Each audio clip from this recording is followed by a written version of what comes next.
Well, Jalanan is it's a story about Indonesia seen through the eyes of three marginalized street musicians in the Indonesian capital, Jakarta. It's about their lives, their music, their social status, their struggle for identity, their search for love. It's a very intimate, personal story actually, although it touches on a lot of more universal social and political themes, both regarding Indonesia and I think globalism in general.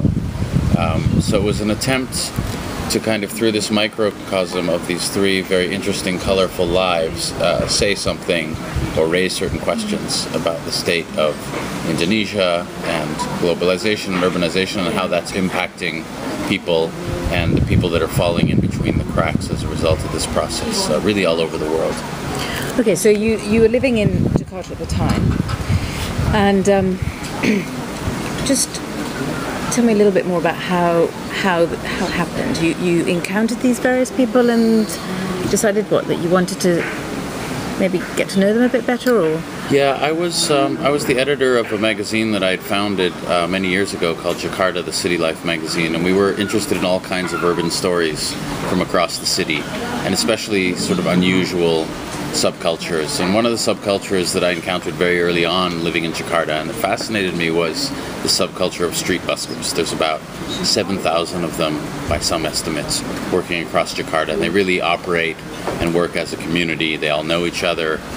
They work certain bus routes, and it's a very musical experience. They board these passenger commuter buses and play songs for commuters and get money, quite a bit of money, from the passengers. And often their songs have political and social messages that tell us a lot about these buskers' relationship with the powers that be, with the country, with the state, with each other.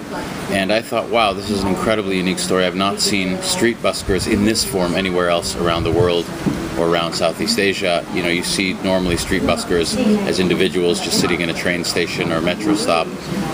But this was something entirely different. And I thought, what an interesting way to take a glimpse at Indonesia today. And I started off by writing a few feature articles for my magazine and for a couple other regional magazines, and even wrote a chapter about them in my book on Jakarta. But I really felt that the written page was very limited in conveying this very colorful musical experience. So that's why I got the idea to do a film. At first I thought it would just be like a 15-minute video capturing the experience of what these buskers do and a little bit about what they have to say.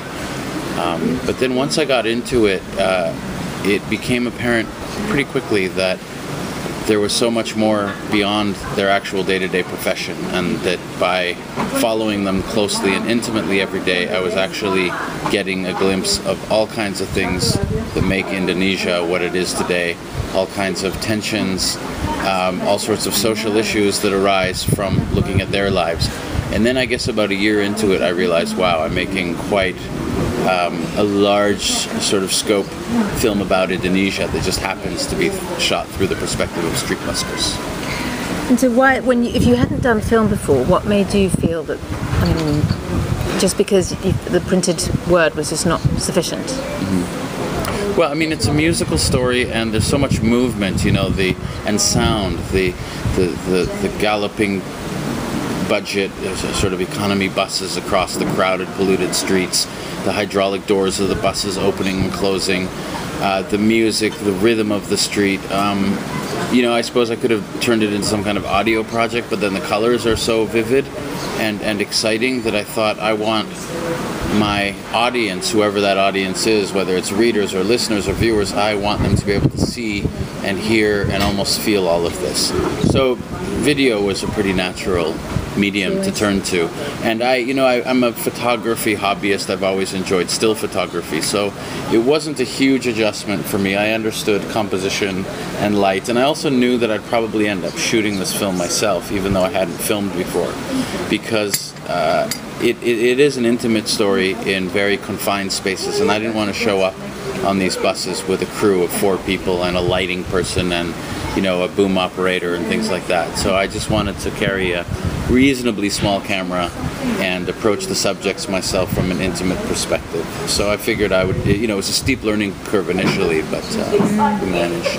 And did you what sort of, I mean, obviously you ended up picking 3 people or developing a relationship with 3. How did that work? Did you have an idea of who you thought was interesting before, or did you just talk to a bunch of people? Was it hard to gain trust? How did that all pan out? Pretty much as you asked.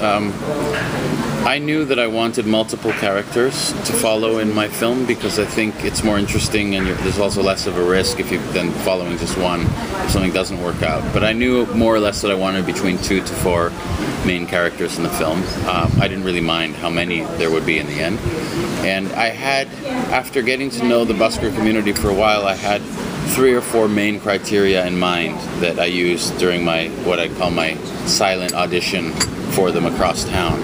One was that I wanted buskers who were reasonably talented. They could sing and they could play. They weren't a total disaster musically, because that's no fun to watch or listen to. Secondly, I wanted buskers who composed their own songs with their own lyrics and interesting content on social and political issues, because that's a lot more interesting than following buskers who just do cover versions of boy bands or something like that.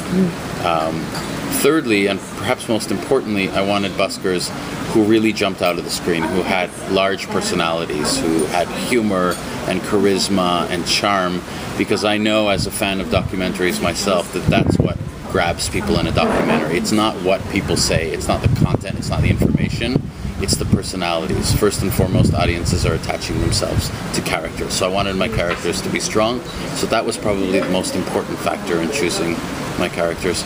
And finally, I wanted people who had an interesting backstory, an interesting personal family story. Although I realized in time, after having spent 4.5, 5 years on the streets with this community, that there's almost nobody in the marginalized classes of Jakarta that doesn't have a really intriguing life story. So in that context of getting to know people's stories and doing this sort of work, were there particular things that really touched you? A lot of the most touching moments are things that I documented and that we chose to go into the final edit, so that's really a big part of the story. But overall, what I guess impressed and surprised me the most was how, despite this dire poverty and this struggle to just subsist in these very difficult conditions, one of the characters lives underground in a sewage tunnel, the other 2 live in very simple conditions.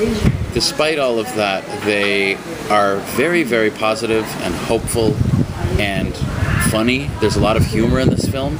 It always struck me how much of the time these people, their entire community, are laughing and joking around. We kind of have this image of poor people from other documentaries, I suppose, of being really sad all the time and really being down on their luck. But when you hang out with these Jakarta buskers, you don't get that sense at all. They probably laugh a lot more than most of the wealthy people I know in the city. So that's what made it really fun for me, and that's why it was always a pleasure to go out and shoot with them, because you didn't get the sense that you were entering this zone of sadness or poverty or depression. You were going and hanging out with people who very quickly became friends, who were very upbeat, who were very funny, who had this completely ironic perspective on life, which I just found fascinating and enjoyable. Were there any points in the project, or any sort of low points in the project, where you felt this is not possible, can't do this? I would say that almost from the beginning, the material that I was documenting was interesting enough and intriguing enough so that I never feared that I wouldn't end up with an interesting movie. It was, there were low moments when something bad happened in the lives of my street buskers. It was hard to watch, and I always took it a little bit personally. When I hoped to capture something and it didn't happen, that was always a bit disappointing. There's always a moment when you think something, go out excited one day thinking an event is going to happen, or you are somewhere and you think it's going to get interesting and then it's just really not. And that's disappointing, but I would say for every moment like that, there was also a moment where I just go out on a given Wednesday and start shooting, thinking that day I was just going to go document a certain routine that they were doing, and then something absolutely incredible or unexpected would happen. So there's ups and downs like that, but at no point was I sort of in despair thinking, oh, there's no story here. If anything, the moments that felt really challenging and that caused the most anxiety were in post-production, because that's when you really begin to shape your story. We always knew the content was there. We had no idea initially how to organize it, how to structure it, how to turn it into a really gripping, engaging story, and that was the really tough part. So as a new filmmaker, was that completely alert? Did you get help? Or? The editing was really challenging, and to be honest, I had no idea how to even begin, because we were sitting with a pile of 200, 250 hours of raw footage. And when I was shooting, being a relative beginner, I was just as I saw it, I was vacuuming up reality. I was shooting everything that was transpiring in front of me. I was not thinking as a seasoned filmmaker would think in terms of building scenes and putting all the pieces together. I mean, I'm much wiser now than I was 2, 3, 4 years ago, and I would probably shoot the film quite differently and make it a lot easier for myself and the editor later on in the post-production room. But I didn't know where to go with it, and I ended up, I knew I was going to hire an editor, because an editor is arguably the most important role in a documentary film, probably more than the director in a certain sense, certainly for observational documentaries like this. And I hired a good editor, and the first worked with an editor for about a year and a half, didn't get the result I wanted, started all over again, hired a second editor who was great, and that's the one we went with, and he really revolutionized the whole film. This is Ernest Haryanto, an Indonesian editor who also grew up partly in Jakarta and really understood the city, and that was really crucial, I think, to reinterpreting the film once we were in the editing room and crafting the story together. The film is just about to be released now. We've had our world premiere in Korea a couple weeks ago. We brought Ho, one of the 3 street musicians, with us to Korea, which was an amazing experience for him and for all of us. It was his first time overseas, of course, and he really spun a lot of heads around it and got a lot of exposure, and it was incredibly fun watching that. We brought all 3 musicians to Bali last week for a big screening at the Ubud Writers Festival, and that was their first time to Bali, and that was really exciting for everyone. And I don't know to say whether this is going to transform their lives economically, career-wise. To be honest, I don't think, and I say this to them all the time, I don't think this is a case of American Idol or Indonesian Idol where one of them is going to get discovered and become wealthy and get contracts and get a record deal. They are not made of that stuff. They are talented, but they don't have the mindset and the discipline or even necessarily the desire to be rock stars in that sense. What they have always wanted to have, and what I think is starting to happen, is to gain acknowledgement, for people to appreciate them for who they are, for them to feel accepted, for them to have a sense of identity, because I think the greatest crisis that a marginalized poor person in Jakarta feels is not the crunch of the, not having enough money in their pocket. They always get by, and they have networks, and they get help. They'll always find something to eat. It's not dire poverty like you'd see in some parts of India. The real issue, what they really lack, is acknowledgement and acceptance.